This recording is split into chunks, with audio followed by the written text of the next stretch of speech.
Olá, meus queridos ouvintes, tudo bem com vocês? Sejam bem-vindos ao 19º episódio do nosso Arco Podcast. Meu nome é Gabriel Marques, eu sou líder de adoração do Centro Internacional de Adoração e Missões aqui do Rio de Janeiro, o CIAM, e eu também sou seminarista do CETERJ, o Seminário Teológico do Rio de Janeiro. Irmãos, esse podcast ele tem o nome Arco, explicando aqui mais uma vez para você que está chegando agora, né? Porque ele é apenas um instrumento nas mãos do arqueiro que é Deus. E você, como flecha, está sendo reposicionado aí, lançado para o alvo profético que Deus tem para a sua vida através desse canal. Então, também quero deixar aqui aberto, né, o espaço, caso você queira estar semeando nesse ministério. Nós temos a chave Pix, que é adoraçãociam@gmail.com. Adoração sem ser cedilha, né? Sem tio no ar. Adoracalciam com C, de Centro Internacional de Adoração e Missões, né? Então é isso, meus irmãos. Hoje a palavra ela tá muito interessante, muito boa. Falar de Jesus é sempre um privilégio, é sempre um prazer. E eu quero estar convidando você a abrir a sua Bíblia comigo no Evangelho de Marcos, capítulo 8, dos versículos 22 a 26. Nós vamos ver a cura de um cego, né? Começar aqui, né? Na verdade, a gente vai passear pela Bíblia, mas eu quero retornar com vocês aqui esse texto que eu já li aqui em alguns episódios anteriores, que é sobre a cura do cego de Betsaida. Então eu quero ler com vocês aqui a partir do versículo 22 ao versículo 26, e diz o seguinte: E chegou a Betsaida, e trouxeram-lhe um cego, e rogaram-lhe que o tocasse. E tomando o cego pela mão, levou para fora da aldeia, e cuspindo-lhe nos olhos e impondo-lhe as mãos, perguntou-lhe se via alguma coisa. E levantando ele os olhos, o cego, disse: Vejo os homens, pois os vejo como árvores que andam. Depois disto, tornou a pôr-lhe as mãos sobre os olhos e o fez olhar para cima. E ele ficou restaurado e viu a todos claramente. E mandou para sua casa, dizendo: Nem entres na aldeia, nem o digas a ninguém na aldeia o milagre que foi realizado. Bom, meus irmãos, aqui logo nos primeiros versículos, a gente fala que o cego, após ter sido tocado por Jesus, ele diz o seguinte: Vejo pessoas, mas elas parecem árvores que andam. Ou seja, Jesus toca novamente os olhos daquele homem, depois de ouvir isso, e só então aquele homem passa a enxergar claramente. E meus irmãos, pensando aqui com vocês, existe uma coisa que me chama muita atenção nos evangelhos de um modo geral, que é o seguinte: Jesus nunca passa pela vida de alguém sem produzir algum tipo de movimento. Às vezes ele encontra alguém e essa pessoa ou abandona tudo, ou essa pessoa começa a devolver tudo que roubou, ou a pessoa passa a enxergar a sua própria condição, ou essa pessoa cai aos pés de Jesus. Mas existe algo em comum em todas essas histórias que nós vamos aqui trazer também nesse texto, que todos eles viram Jesus. Porque existe uma diferença enorme entre trabalhar para Jesus e ver Jesus, contemplar Jesus. Existe uma diferença entre conhecer coisas a respeito de Cristo e ter os olhos definitivamente abertos para quem Cristo é. E eu quero começar esse episódio fazendo uma pergunta, especialmente para aqueles que servem, ou lideram, ou ministram, cantam, tocam, dançam, pregam, ou conduzem pessoas à presença de Deus de alguma maneira. Quando foi a última vez que você parou para olhar para Jesus? Porque talvez algumas das nossas crises ministeriais não sejam falta de talento dentro do ministério, ou falta de estratégia, ou falta de oportunidade. Talvez sejam simplesmente consequência de termos começado a enxergar Jesus de uma maneira distorcida. assim como aquele cego via homens como árvores. E o problema, eu vou entender aqui, né, lendo esse texto, que o problema não é apenas não ver. O problema é não ver corretamente. Porque lá em Marcos 8, como nós lemos, Jesus encontra um homem cego. E ele tira aquele homem da aldeia, toca nos olhos dele e pergunta: você vê alguma coisa? E aí o homem responde: vejo pessoas, mas elas parecem árvores que andam. E é interessante porque ele já estava vendo. Ele era cego, ele não via completamente nada, mas agora ele estava vendo. Mas ele ainda não estava vendo direito. E aí Jesus toca novamente nos seus olhos, e aí o texto diz que ele passou a enxergar claramente. Isso me confronta de certa forma, porque é possível que a nossa maior necessidade não seja simplesmente começar a enxergar as coisas. Talvez seja voltar a enxergar corretamente. E nós podemos conhecer Jesus e ainda assim enxergá-lo de acordo com as nossas expectativas. A gente pode enxergar Jesus através da nossa carreira profissional. A gente pode enxergar Jesus através da nossa posição, do nosso ministério, ou mesmo enxergar Jesus através das nossas feridas, das nossas frustrações, através daquilo que a gente quer que Deus faça. E existe uma pergunta que precisa ser feita aqui. Nós estamos vendo Jesus como ele é? Ou nós estamos vendo uma versão de Jesus construída por nós, né? A gente está vendo Jesus ou a gente está vendo algo sabor Jesus, né? Como a gente tem costumado ver por aí, né, ultimamente. E aí, depois de olhar para essa história do cego, né, de Betsaida, a gente também pode mencionar que é a história de Zaqueu. Zaqueu viu Jesus e os valores daquele homem foram mudados completamente. Essa história está lá no capítulo 19 do Evangelho de Lucas. E quem era Zaqueu? Zaqueu, ele era chefe dos publicanos. Ou seja, os publicanos, para quem não conhece, né, não sabe a história, publicanos eram judeus que eram cooptados ali pelo Império Romano, né? Eram pessoas judias, né? Eram judeus que trabalhavam para o Império Romano como coletores de impostos. E aí vocês imaginam que esses homens, eles eram muito odiados pelo povo judeu, porque o povo judeu dizia que aqueles homens traíram, né, o seu próprio povo para trabalhar para os romanos, que eram um povo que dominava naquela época ali toda aquela região, né? E você imagina que alguns desses homens, de fato, eram homens que se aproveitavam daquela situação, daquela posição, para cobrar o valor que julgavam ser o correto, e às vezes acima do que deveria. Então aqueles homens tinham fama de serem ladrões, de serem acharcadores dos seus próprios irmãos. Essa era a fama dos publicanos. E Zaqueu nada mais era do que o chefe dos publicanos, ou seja, ele era o gerente da coisa ali. A gente depois vai ver Mateus, que se tornou um dos 12 discípulos de Jesus, e ele era um publicano. Zaqueu era o chefe dos publicanos. Era um homem rico, alguém que tinha construído a sua vida em torno do dinheiro e de uma posição social que o colocava em conflito com o seu próprio povo, como eu expliquei. Mas um dia Jesus passa por Jericó e aí Zaqueu sobe em uma árvore porque queria ver quem era Jesus. E aqui existe algo lindo, porque Zaqueu queria ver Jesus, mas Jesus queria encontrar Zaqueu.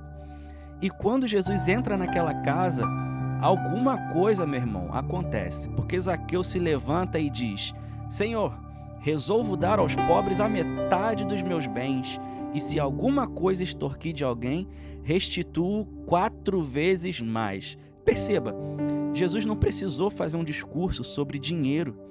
Zaqueu simplesmente viu Jesus. E quando Jesus se torna suficientemente grande diante dos nossos olhos, algumas coisas que pareciam grandes em nós começam a diminuir.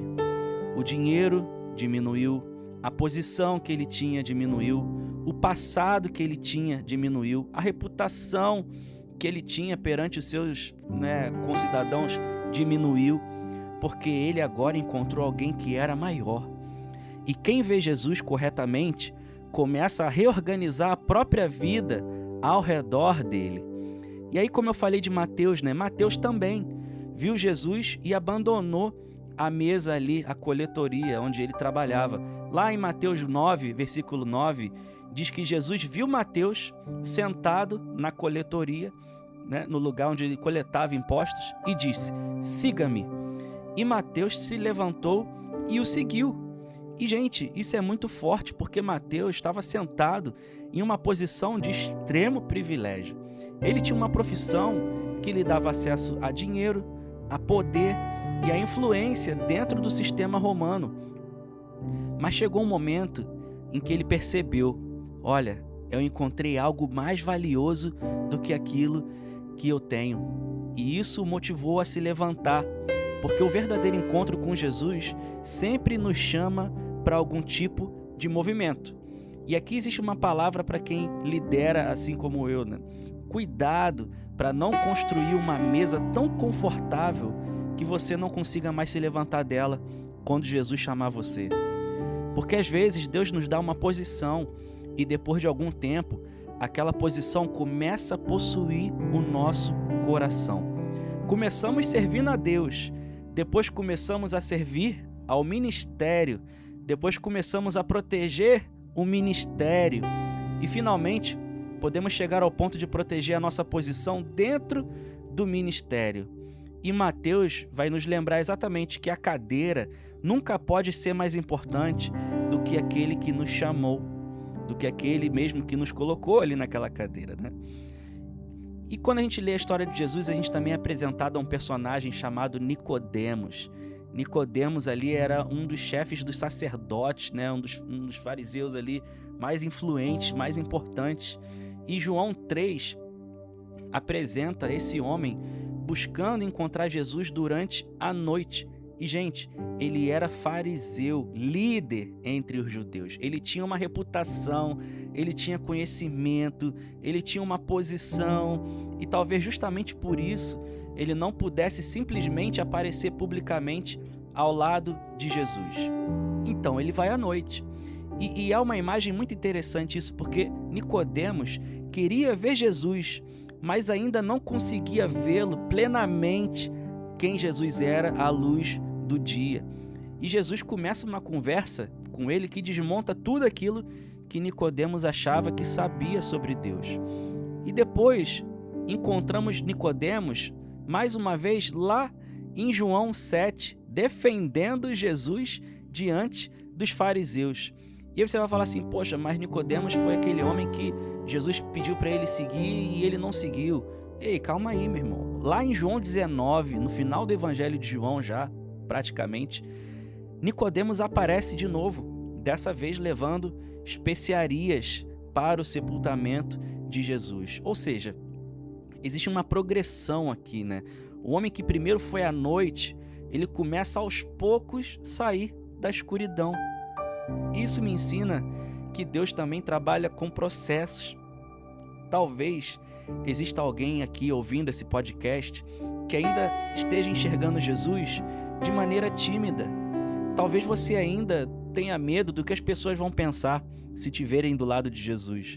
Talvez você ainda esteja dividido entre aquilo que Jesus está te chamando para viver e aquilo que a sua posição exige de você. Mas continue olhando para Ele, continue se aproximando dEle, porque quem começa a ver Jesus de verdade não consegue permanecer para sempre escondido na noite. E, meus irmãos, falando aqui também agora, vindo um pouco para o Velho Testamento, Isaías.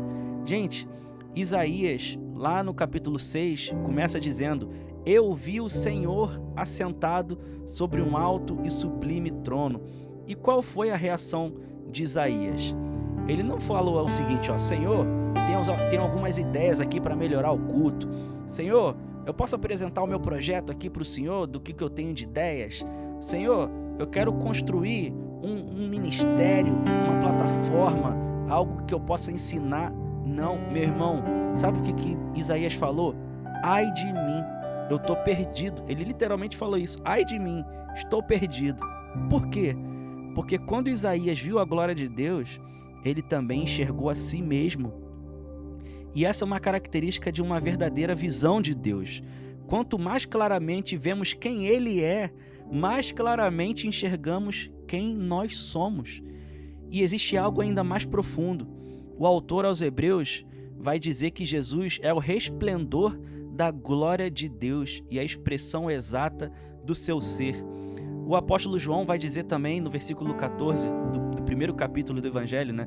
E o Verbo se fez carne e habitou entre nós, cheio de graça e de verdade, e vimos a sua glória. Então, quando olhamos para Jesus, nós estamos olhando como Isaías, nós estamos olhando para a manifestação perfeita da glória de Deus. Jesus não é apenas alguém que fala sobre Deus. Jesus é Deus, ele revela quem Deus é. Ele é a expressão exata do Pai. Por isso que João, lá em Apocalipse, no primeiro capítulo, né, quando vê Cristo glorificado, ele cai aos seus pés como morto. Porque quando a nossa visão de Jesus aumenta, a nossa autossuficiência, a nossa maneira de ficar em pé diminui. Por isso que quando João vê, ele cai, porque diante de quem Jesus é, a gente não consegue permanecer de pé com as nossas próprias forças. Meu Deus, isso é forte demais, meu irmão. Olha, meu Deus do céu. E aí, eu quero pular agora para vocês falando um pouco sobre Paulo. Veja, falei, a gente vai passear um pouco pela Bíblia. A gente está aqui numa construção temática dessa relação sobre olhar Jesus. A gente está analisando os resultados que contemplar Jesus fez na vida das pessoas. E Paulo, a gente vai ver, né, que Atos 9 conta a história de um homem chamado Saulo, que depois se tornou Paulo, né, se autodenominou Paulo, né, que estava indo para Damasco perseguir a igreja. E, meus irmãos, aquele homem Saulo, ele tinha fortíssimas convicções, ele tinha muito conhecimento, ele tinha autoridade, ele tinha uma agenda, a agenda dele era perseguir cristãos. Mas, então, uma luz do céu brilhou ao seu redor e ele fez o quê? Caiu por terra. E Jesus se revela a ele. E depois daquela experiência, Paulo passa a fazer uma pergunta completamente diferente. Ele chega para Jesus e fala: Senhor, o que queres que eu faça? Antes ele estava perguntando, né? O que eu quero fazer? Para onde eu quero ir? Para onde eu quero ir perseguir cristãos? Mas depois de ver Jesus, ele se rende e ele fala: o que tu queres que eu faça? E essa é a diferença entre uma religião e um encontro. Uma religião pode nos dar respostas, mas um encontro com Jesus nos coloca diante da pessoa que ele é. E o que nós aprendemos, meus irmãos, com todos esses encontros? A primeira lição que eu aprendo é que quando nós vemos Jesus, os nossos valores, eles são reorganizados. Porque Zaqueu viu Jesus e o dinheiro mudou de lugar no coração dele. Mateus viu Jesus e a sua profissão mudou de lugar. Paulo viu Jesus e a sua agenda mudou de lugar. E quando Jesus ocupa o centro, todo o resto precisa encontrar o seu lugar correto. E talvez essa seja uma pergunta importante para nós como líderes. O que está ocupando o lugar que só Jesus deveria ocupar? É o ministério? É a aprovação humana das pessoas? É a plataforma, o altar, um podcast onde você fala? Né? São os números? É uma agenda? É a sua reputação? É a sua necessidade de ser reconhecido? Porque é possível usar o nome de Jesus para construir algo que, no fundo, gira em torno de nós mesmos. Isso me leva para a segunda lição, que é quando nós vemos Jesus, nós paramos de confiar na nossa própria grandeza. Isaías viu a glória de Deus e disse: ai de mim. João, ele viu a glória e caiu como morto. Pedro, ele disse: Senhor, afaste-se de mim, porque sou pecador. E isso é muito diferente da cultura que muitas vezes pode entrar no ambiente ministerial, porque nós podemos começar a acreditar que nós somos indispensáveis, que sem nós o culto não acontece, que sem a nossa voz não tem presença de Deus, que sem o nosso instrumento não tem excelência, que sem a nossa intercessão os demônios não saem. Mas quando realmente vemos Jesus, nós descobrimos que Ele nunca precisou de nós para ser glorioso. Nós é que precisamos dele para sermos transformados dia após dia, de glória em glória. Isso me leva para a terceira lição, que é: quem vê Jesus não consegue continuar parado. Veja, Mateus se levantou da coletoria, Zaqueu, desceu da árvore, Paulo, que estava indo numa direção, mudou de direção, Isaías chegou para Deus e disse: eis-me aqui, envia-me a mim. Para onde? Não sei, me envia, para onde o Senhor quiser. E existe movimento depois da revelação. E talvez você esteja esperando Deus mostrar qual vai ser o próximo passo, mas talvez Deus esteja dizendo: ei, primeiro, olha para mim. Porque quando você vê quem Ele é, você começa a entender exatamente para onde você precisa ir. E a última lição que eu observo aqui é que o ministério, ele não pode substituir a visão de Cristo. Essa talvez seja a mais importante para quem lidera a adoração como eu, enfim, ou você que lidera alguma área na igreja. Nós fomos chamados para conduzir pessoas a Jesus, mas existe um perigo aí, muito sutil, muito silencioso, que é o perigo de passarmos tanto tempo conduzindo pessoas até Jesus, que nós deixamos de olhar para Jesus. Nós podemos conhecer todas as músicas, saber todos os tons, transpor uma música de um tom para outro. Nós podemos dominar todas as técnicas vocais, de dança e tudo mais. Nós podemos organizar as escalas, planejar ensaio, cuidar da equipe, produzir conteúdo, liderar pessoas, resolver conflito. A gente pode fazer tudo isso e ainda assim perder de vista aquele para quem tudo isso existe. E talvez a pergunta que precisamos fazer não seja: como é que está o nosso ministério? Não. A pergunta que eu vejo mais importante aqui é: como está a nossa visão de Jesus? Irmãos, o Evangelho é um convite para ver. No fim das contas, o Evangelho não é apenas Deus melhorando a nossa vida, mas é Deus nos revelando o seu Filho. Jesus veio ao mundo para que os homens e mulheres que estavam em trevas pudessem ver a luz.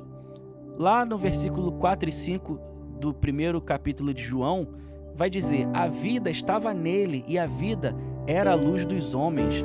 A luz resplandece nas trevas e as trevas não prevaleceram contra ela. E talvez você esteja ouvindo isso e perceba: eu conheço a igreja, mas não conheço Jesus. Eu conheço o ministério, mas perdi o meu primeiro amor. Eu sei cantar sobre a presença, mas eu não tenho contemplado a presença. Eu estou trabalhando para Ele, mas o meu coração está distante dEle. E, meu irmão, hoje não é dia de condenação. Hoje é dia de você voltar a olhar para Ele, porque Jesus ainda toca nos nossos olhos. Jesus ainda chama os Mateus. Jesus ainda entra nas casas dos Zaqueus. Ele continua encontrando os Nicodemos à noite. Ele continua derrubando os Saulos no caminho para Damasco. Jesus ainda revela a sua glória. E Jesus ainda transforma aqueles que o contemplam. E eu quero terminar falando especialmente com você que lidera. Talvez você esteja cansado. Talvez você já esteja aí servindo há anos. Talvez você esteja cuidando de pessoas enquanto ninguém percebe quem está cuidando de você. Talvez você esteja enfrentando conflitos, tentando reconstruir uma equipe, vendo pessoas, assim como eu, chegarem no ministério e outras indo embora do ministério. Talvez você esteja questionando se ainda vale a pena. Então, meu irmão, eu quero te lembrar uma coisa: não permita que o cansaço faça você parar de olhar para Jesus, porque existe uma diferença entre servir cansado e servir vazio. O cansaço, ele pode ser tratado, a gente já falou aqui em episódios anteriores, mas quando nós perdemos a visão de Cristo, nós começamos a servir apenas pela força da obrigação. E Deus não está procurando apenas pessoas que consigam continuar a qualquer custo. Ele está formando pessoas que continuam porque ainda conseguem vê-lo.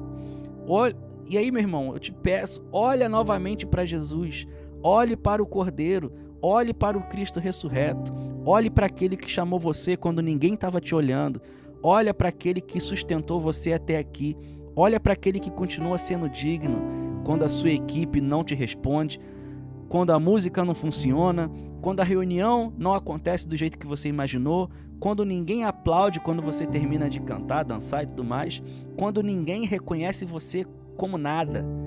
Ei, ele continua sendo digno. E meus irmãos, eu quero terminar fazendo aquela oração de Marcos 8 se tornar a nossa oração, porque talvez alguns de nós já estejam vendo, mas ainda vemos homens como árvores, ainda vemos Jesus através dos nossos interesses, das nossas necessidades de reconhecimento, das nossas feridas, das nossas agendas, e hoje nós precisamos dizer: Jesus, toca novamente os meus olhos.